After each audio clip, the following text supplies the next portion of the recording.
Yo, what's going on, guys? It's Houston Sports Hub back into the video, and today we're going to be talking about the trade that the Houston Rockets made yesterday, as the Rockets traded away Victor Oladipo and 3 second-round picks away to the Memphis Grizzlies. The reason I wanted to talk about this trade, I already did talk about it. I talked about the aspect of the Rockets trading for Steven Adams, and I felt like, and I rewatched the video too, I didn't really get to talk about Victor Oladipo and what his future is. So I wanted to talk about the aspect of this trade for the Rockets trading away Victor Oladipo and what is next for him.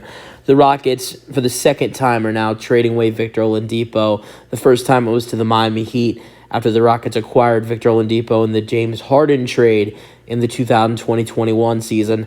Then after getting him from OKC at the end of the summer for Kevin Porter Jr., Rockets sent KPJ and 2 second-round picks for Jeremiah Robinson-Earl and Victor Oladipo. Robinson-Earl gets cut, and Oladipo stays on the roster up until February 1st, and then the Rockets trade him on February 1st, which is Thursday, to the Grizzlies for Steven Adams. Rockets also trade 3 second-round picks, 2 in 2024 and 1 in 2025 for Steven Adams. Keep in mind, both players are currently injured. Oladipo will be able to return this season. Oladipo's out recovering from a left patellar tendon repair in his knee, but that last time we got a full update on his injury was October 24th, 2023. So I think Oladipo is probably going to be good to go wherever he ends up. I think what you'll probably end up seeing happen, I don't see him playing for Memphis. I'm sure they have some need at that guard position. I just don't see anything happening there. Oladipo looked really good with Miami last season when he was available. I just think the big problem for him is he can't stay healthy, and that's the problem, and that's why maybe teams will be reluctant to potentially picking him up. But he only played in 42 games last year, which I hate to say it, but 42 games in a season for him is pretty good, because since this 2017-18 season where he kind of looked like a MVP type candidate with the Indiana Pacers in 75 games, he has not played that many games. The most games he's played in a season since he played 42 with Miami last year was 36 in the 18-19 season. And he tore his Achilles or tore his ACL, I believe, in that season. And 2019-20 season, there was problems. He didn't return until late in the season. Then the season was postponed, so that's a big reason why there. Then the 2020-21 season, only played 29 games that year. Was traded by the Pacers, stayed pretty healthy with the Pacers, then only played 20 games with the he played a total of 33 games that year with 3 different teams. 9 with the Pacers, 20 with the Rockets, 4 with the Heat. Keep in mind that was only a 72-game season, but he had some injury problems with Houston, and he had a lot of injury problems with Miami. So he missed almost 40 games, 39 games in the 2020-21 season. Then in the 21-22 season, he only played 8 games. And then this season, the past season, 22-23 season, he played 42 games and 2 starts.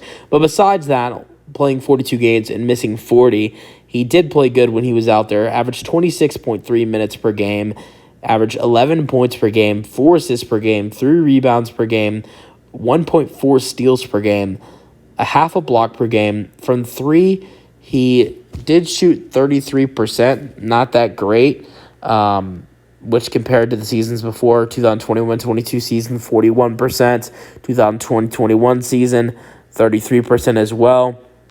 Actually, with his career, that's not really under. It's a little bit under his career. His career from 3-point percentage is 34.7. He shot 33 last year, so only 1.7% under his career percentage from 3. And then his field goal percentage was 39.7, and his career field goal percentage is 43.6. So yeah, I think the big question is, where will Oladipo end up?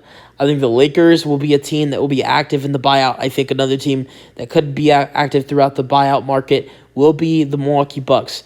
I'm telling you, one place I know he will not be when it comes to, or maybe Miami, where he was before this. I don't think Miami really wanted to let him go, but his contract was the big reason why they had to let him go. But I'll tell you this: there's one place I know Oladipo will not be playing if he's going to play this season. After the buyout or trade, by the time the trade deadline's over or the buyout market is over, I tell you one place Oladipo, if he's going to play this season, he will not be playing, is Memphis. So if Memphis either trades him away, I doubt anybody's going to really take on his contract. So most likely they're going to have to cut him, waive him, or buy him out. I think Oladipo, if he's healthy and, the team, any teams that are interested in him know he is healthy, he will be a really, really interesting buyout market candidate. I think teams like Boston, Milwaukee, Los Angeles, the Lakers will be interested. I think even the Heat will be interested as well. I think there will be a handful of other teams who could be interested in Oladipo if he is a free agent and he's healthy. Because his injury should have healed. The only reason why he hasn't played this season is because there was never going to play for the Rockets. The Rockets were going to try to trade him at the trade deadline. So maybe if he was with a different team, he would have already played by now. Because what we heard was that Oladipo was supposed to return in the area of December to January from his knee injury. It is February. Oladipo should be good to go. He just wasn't going to play for the Rockets. So I think wherever Oladipo ends up, he'll be able to play. But the question is, can he stay on the court for whatever team that is? Let me know your thoughts in the comment section, and peace out. Go Rockets.